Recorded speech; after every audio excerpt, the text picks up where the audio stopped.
بسم اللہ وعلیکم السلام ورحمۃ اللہ وبرکاتہ۔ السلام علیکم، کیسے ہیں؟ اللہ کا کرم کر سب ٹھیک ہے۔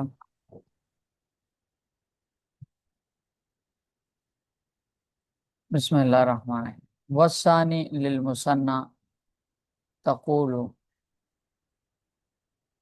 کلاہما وکلتاہما۔ یہاں سے مصنف رحمۃ اللہ علیہ الحمدللہ الحمدللہ۔ الفاظ تاکید کی دوسری قسم بیان فرما رہے ہیں،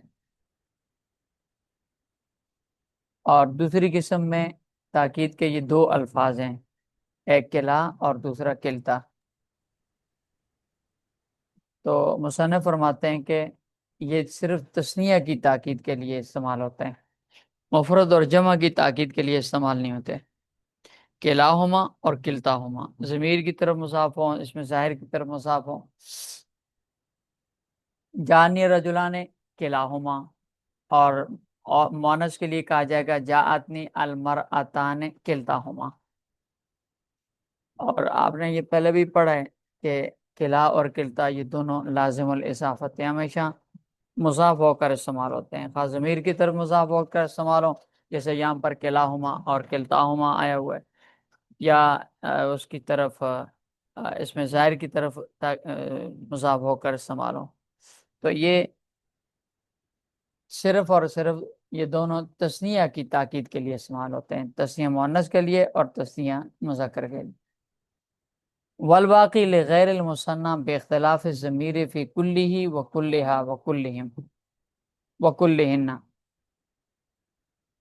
والباقی، مصنف رحمۃ اللہ علیہ فرماتے ہیں کہ یہ جو دو قسمیں تھیں، پہلی میں دو، ایک نفسن اور عینن، اور دوسری تقسیم میں دو کلا کلتا، یہ تیسری تقسیم میں آگے جو کلا کلتا کے بعد باقی جو الفاظ ہیں، کلن، اجمع، اقطع، ابطع، ابصع، 5 الفاظ ہیں، یہ سارے کے سارے تثنیہ کے علاوہ لغیر تثنیت لغیر المثنى، تثنیہ کے علاوہ باقی جو دو چیزیں ہیں، یعنی مفرد اور جمع، ان کی تاکید کے لیے استعمال ہوتا ہے۔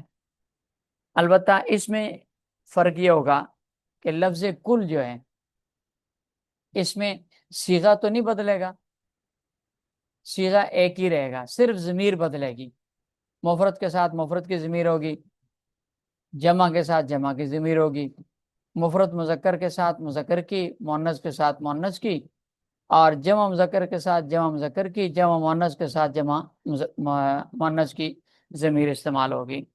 مثلا کلہ ہے تو اشتریت العبد کلہ، قرأت الکتابہ کلہ، اور جمع مذکر کے لیے اشتریت العبید کلہم، اور باعث مؤنث کے لیے اشتریت الجاریۃ کلہا، اور جمع مؤنث کے لیے جاءتنی النساء کلہن۔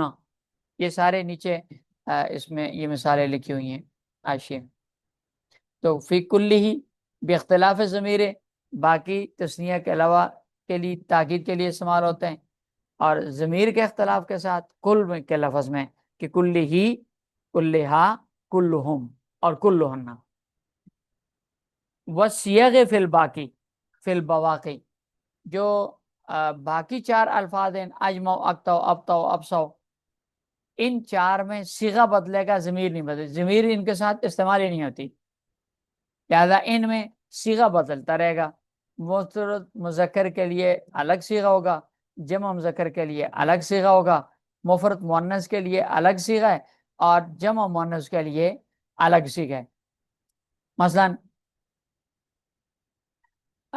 مفرد مذکر کے لیے اشتریت العبد کلہ اجمع، اقطع، ابطع، ابصع، یہ جو ہے اجمع، یہ اس کے لیے مثال آ گئی، یہ مفرد مذکر کی مثال آ گئی۔ اور اگلی مثال ہے جمع، یہ مفرد مؤنث کے لیے، اشتریت الجاریۃ کلہا جمع، قطع، بطع، بصع، یہ سب کو اسی وزن پہ استعمال کریں۔ جس طرح اجماؤ کے لیے اجماؤ، اکتو، ابتو، ابسو استعمال کیا تھا. تو جمع، قطع، بسع. اور اجمعونا یہ جمع مذکر کے لیے، جاءنی القوم کلہم اجمعونا اکتعونا ابتعونا ابسعونا. اور یہ جمع مؤنث کے لیے استعمال ہونا. جاءتنی النساء کلہن جمعو قطعو بتعو بسعو. تو ان میں صیغے بدلیں گے کیونکہ ضمیریں ان کے ساتھ استعمال ہی نہیں ہوتی، ضمیر صرف کل کے ساتھ استعمال ہوتی. آگے مصنف فرماتے ہیں ولا یؤکد بکل واجمع الا ذو اجزاء یصح افتراق حسا او حکما مثل اکرمت القوم کلهم اشتریت العبد کلہ. کہ کلن اور اجمع کے ذریعے سے صرف ان چیزوں کی تاکید لائی جائے گی جن کے اجزاء الگ الگ ہو سکتے ہوں، حقیقتاً حسن اجزاء الگ الگ ہو سکتے ہوں. جیسے اکرمت القوم کلہم، قوم کے اجزاء افراد حقیقتاً الگ الگ ہو سکتے ہیں، یا حسن الگ الگ ہو سکتے ہیں جیسے اشتریت العبد کلہ. تو کلن اور اجماؤ کے ساتھ ان چیزوں کی تاکید لائی جائے گی، برخلاف اس کے کہ جن چیزوں کی اجزاء نہ حسن اور نہ حکمن الگ الگ ہو سکتے ہوں ان کو کل کے ساتھ یا اجماؤ کے ساتھ ان کی تاکید نہیں لائی جائے گی. لہذا جاء زید کلو نہیں کہہ سکتے کیونکہ زید آئے گا تو سارا ہی آئے گا، آدھا نہیں آ سکتا.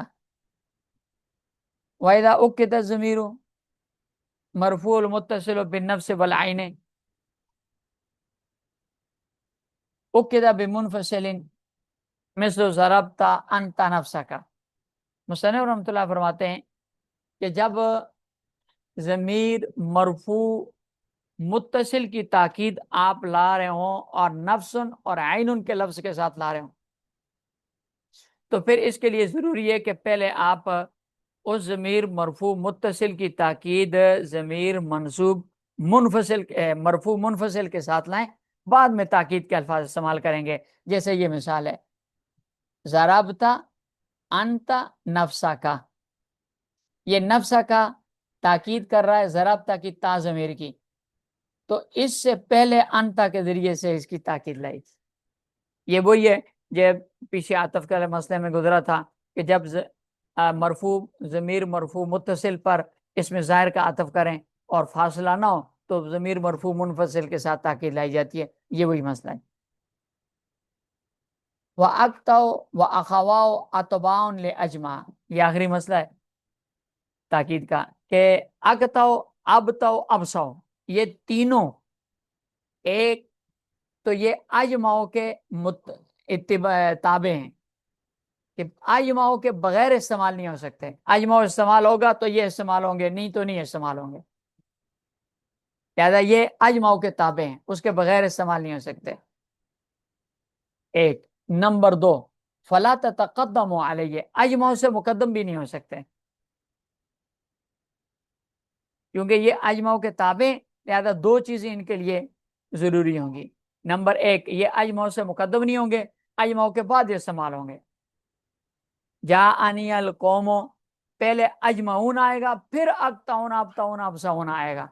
ایسے نہیں ہو سکتا جاءنی القوم اجمعون کے بغیر اقطعون ابطعون ابصعون استعمال ہو، یا اجمعون کا بعد میں کر کے ان کو پہلے کر کے جاءنی القوم کلهم اقطعون ابطعون ابصعون اجمعون، ایسے نہیں ہوگا بلکہ اجمعون پہلے ہوگا اور دوسرے اس کے بعد آئیں. ایک دوسرا کیونکہ یہ تابع ہیں اجماؤ کے، لہذا اس کے بغیر ان کا استعمال کرنا اگرچہ جائز ہے لیکن ضعیف ہے. تو آپ جانی القوم کلہم اجمعون اقطعون ابصعون کہیں گے تو یہ ٹھیک ہے، اور اگر اجمعون کے بغیر جانی القوم کلہم اقطعون ابطعون ابصعون کہیں گے جائز تو ہے لیکن ضعیف ہے.